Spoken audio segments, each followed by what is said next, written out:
وانبعثنا من مرقدنا هذا ما وعد الرحمن وصدق المرسلون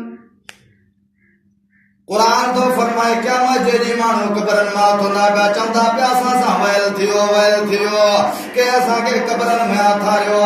ڈاڈو مزے سا ستا پیا ہاسیاں وری بی جگہ تے رب قرآن میں تو فرمائے بدھ قرآن فرمائے تو اذا السماء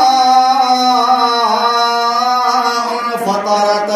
وإذا الكواكب انتصرت وإذا البحار فجرت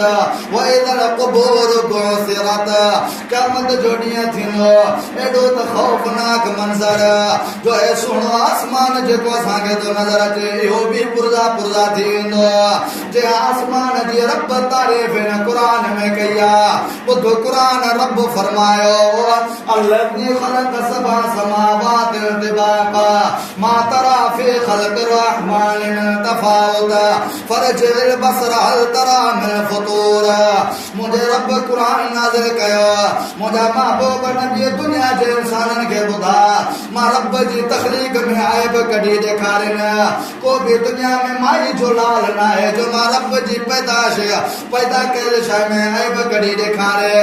فرمایا تو فرجع البصر هل ترى من فطور ثم ارجع البصر کرتين ينقلب إليك البصر خاسئا وهو حسير فرمایا تو کیڑی بھی کوشش کرے رب جی تخلیق میں عیب کڑھا یا نظر دنیا رسوا ذلیل تھی کرے واپس موٹی دیا تھی سکے رب جی تخلیق میں عیب نہ کڑھی سکتے سبحان اللہ جو اہڑو آسمان بھی کم جڑی پرزا تھیندو تاسا دنیا میں رب کے راضی کیا قرآن جو چیو وٹھوا جہنی اسا کے قرآن کمیندو محمد مصطفیٰ جی غلامی کمیندی نماز کمیندی رب جو قرآن دو فرمائے بدو قرآن فرمائے دو یوم یفر المرء من اخیه و امیه و ابیه و صاحبته و بنیه لکل امرئ منهم یومئذ شان یغنیه وجوه يومئذ مسفرة ضاحكة مستبشرة ووجوه يومئذ عليها غبرة رب جو قرآن دو فرمایا دنیا میں انسان وڈو وفادار کیا مجھے انسان پانجے بھاگ ہم بھی بیزار تھی ویندو پانجی اما کم بھی بیزار تھی ویندو پانجی زال کم بھی بیزار تھی ویندو پانجے ابے اما اولاد کم بھی بیزار تھی ویندو وری بی جگہ تے رب جو قرآن دو فرمایا کیا جدیو انسان چندو پیو عرش وارا رب مجھے ننٹھن وٹن بھائن کے باغ میں ساڑ صرف مکھے بچا عرش وارا رب مجھے اما کے بھی باغ میں ساڑ مکھے بچا مجھے ابے کے بھی باغ میں ساڑ مکھے بچا مجھے اولاد مجھے زال کے باغ میں ساڑ مکھے بچا رب جو قرآن دو فرمائے انسان پیو چندو من فی الارض جميعا جے کے بھی دنیا میں انسان ران پیاتا ان کے باغ میں ساڑ سننا ینجے صرف رب مکھے بچا اے دو خوفناک منظر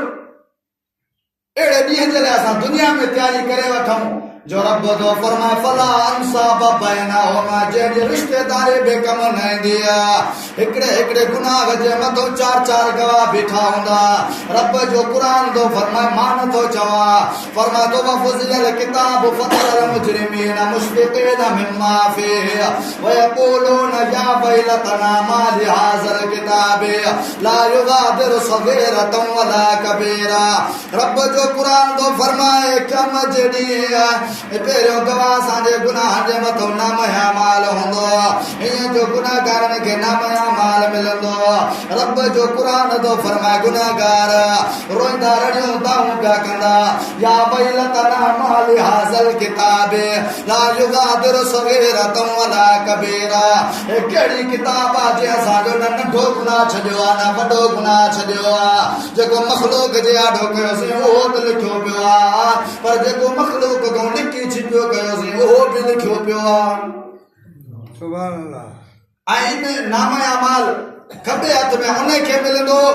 زائدین فرمایا جے کو رب جو فرض نماز ادا نہ کرو پر جے کو رب جو فرض نماز ادا کرو انہیں کے سجیت میں نام اعمال ملندو اج وائدو کہو تو رب جو فرض نماز ادا کندا سی हाँ रब जो कुरान तो फरमाए फअम्मा मन ऊतिया किताबहु बियमीनिही फसौफ युहासबु हिसाबन यसीरा व यनक़लिबु इला अहलिही मसरूरा। और एक भी जगह पे तो फरमाए फअम्मा मन ऊतिया किताबहु बियमीनिही फयक़ूलु हाउम इक़्रऊ किताबिया। जिन्हनि खे नाम या माल सॼे हथ में मिलंदो चवंदा पिया माण्हुनि खे पिया ॾेखारींदा हाउम इक़्रऊ किताबिया फलाना दोस्त नाम या माल पढ़ी त ॾिस रब जे रज़ामंदीअ जी सर्टिफिकेट लिखी पई आहे अरबी मोहम्मद मुस्तफ़ा जे रज़ामंदी जी सर्टिफिकेट लिखी पई आहे जन्नत जो हुरा लिखियो पियो जन्नत जा बंगला लिखिया पिया आहिनि मुंहिंजो नाम या माल पढ़ी त ॾिसो पर मुंहिंजे रब रहमान फरमायो क़ुरान मजीद में जेके नाम या माल खबे हथ में मिलंदो व अम्मा मन ऊतिया किताबहु बिशिमालिही फयक़ूलु या लैतनी लम ऊत किताबिया। चवंदो पियो काश जो मूंखे नाम या माल मिले ई न हा। यो पहिरियों गवाह। ॿियो गवाह रब जो क़ुरान तो फरमाए अल यौम नख्तिमु अला अफ़वाहिहिम व तुकल्लिमुना अयदीहिम व तशहदु अर्जुलुहुम बिमा कानू यक्सिबून। क़ुरान तो फरमाए हथ असांजे ख़िलाफ़ पिया ॻाल्हाईंदा पेर असांजे ख़िलाफ़ पिया ॻाल्हाईंदा हे अखियूं असांजे ख़िलाफ़ पियूं ॻाल्हाईंदियूं हे हथ चवंदा रब असांजो हे चोरी कराईंदो हिन जी पकड़ करे हिन ज़ालिम खे पकड़। हे अखियूं पियो चवंदो रब है दुनिया में फाशी और यानी ॾिसंदो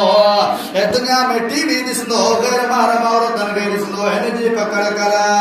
आगा रब जो क़ुरान तो फरमाए पेर असांजे ख़िलाफ़ पिया ॻाल्हाईंदा पेर चवंदा पिया रब 10 किलोमीटर परे पंध करे वञी धगन जूं गोयूं ॾिसंदो कुकड़नि जूं मल ॾिसंदो वेड़ ॾिसंदो दर दर सां मस्जिद सां घर सां तुंहिंजे घर मस्जिद मां आज़ान मिलंदी त नमाज़ न ईंदो हुया आज़ान जिन जे अंदर कदर न हुया। मां पंहिंजे तरफ़ों नथो चवां रब रहमान जो क़ुरान तो फरमाए यौम यअज़्ज़ु ज़ालिमु अला यदैहि। रब जो क़ुरान तो फरमाए हथनि खे इंसान चक पियो पाईंदो तव्हांखे छा थी वियो आहे जो तव्हां मुंहिंजे ख़िलाफ़ गवाही था ॾियो छो त तव्हां मुंहिंजे ख़िलाफ़ ॻाल्हायो। क़ुरान तो फरमाए हथ पिया चवंदा क़ालू अंतक़ना अल्लाहु अल्लज़ी अंतक़ कुल्ल शैइन। यार असां ते छाजे करे धोखावड़ करे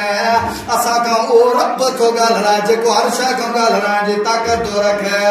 इंसान पियो चवंदो लिम शहिदतुम अलैना असांजे मथां तव्हां छाजे करे गवाही था ॾियो। हथ पेर खां चवंदा असांजो कोई गवाही न कोई दो न है रब खे चवंदा असांखे न ॻाल्हाए हथ पेर असांजे ख़िलाफ़ पिया ॻाल्हाईंदा। अल्लाह रब्बुल आलमीन खां दुआ है जो कुछ